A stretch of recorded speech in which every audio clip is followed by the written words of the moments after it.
22. Informácia o príprave podania projektu na rozšírenie materskej školy. Iba podrázky vám budem hovoriť. Sú tam 3 varianty. Ako ste sa z mediálne dozvedeli, tak aj my, ale potom už aj mailami a všetkým možným kanálmi, že minister školstva má k dispozícii, myslím, 9,5 milióna eur na rozšírenie a prístavby škôl.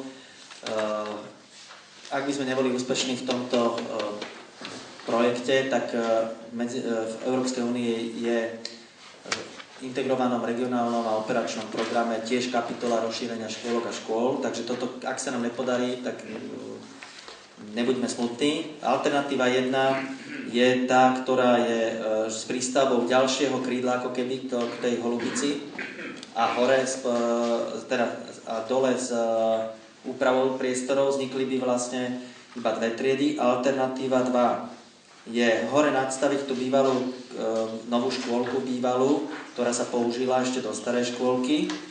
To je alternatíva 2. A alternatíva 3 sa mi zdá, alternatíva 3, aj k pomere k veľkosti tried, aj toho efektu, že zoberieme 49 detí, to bolo 49 detí. Vlastne je to v tej bývalej časti, ktorá sa použila z starej škôlky, polovica triedy by, teda celá trieda by vznikla dole s tým, že by sme urobili vonkajšie schodisko a dostali by sme sa na poschodie hore, a tam by sme na poschodí urobili, to je zase na druhej strane posledné, 2 triedy. Čiže vedeli by sa tam urobiť vlastne 3 triedy a hygienické zariadenia vlastne medzi nimi. Myslím, že tá alternatíva 3 je taká najrozumnejšia z toho, ale môžete v diskusii vyjadriť aj svoj názor.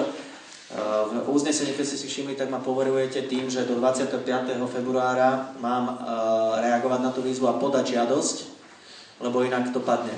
A ja si myslím, že treba využiť tú možnosť, uvidíme, jak dopadne, ale tú možnosť treba využiť na možnú dostavbu tej existujúcej škôlky. Keďže doba je taká a ľudia to nevedia, znova to zopakujem na kameru. Pôvodne škôlka bola stávaná tých 5 tried, 6 tried, lebo máme tam tú telocvičnú, pre 150 detí. Len medzičasom sa zmenili tak tie predpisy, že nám počet detí nesedel a že môžeme tam mať my 110 detí a na výnimku teraz 125, tak to je nejako. 119 detí a máme tam 125. Či 110, tak 110 je schválených, ale na povolenie a výnimku pána riaditeľa to môže byť 125 detí, lebo máme na to dostatok hygienických zariadení. Toto bolo na úvod.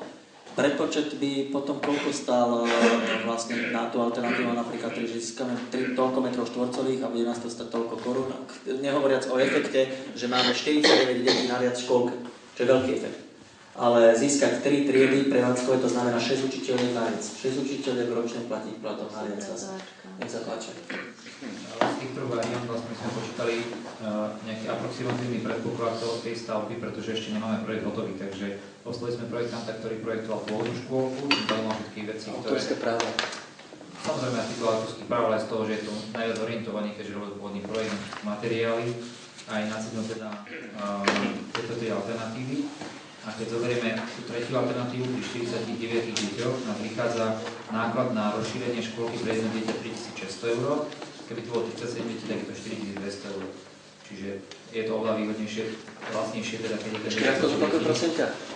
Pri 49 deťoch je to 3612 €, kvázi na jedno dieťa, a pri 37 je to 4245 €. A projektom kalkuloval cenou pri prestavbe prízemia 400 € na meter štvorcový a pri nadstavbe 700 € na meter štvorcový.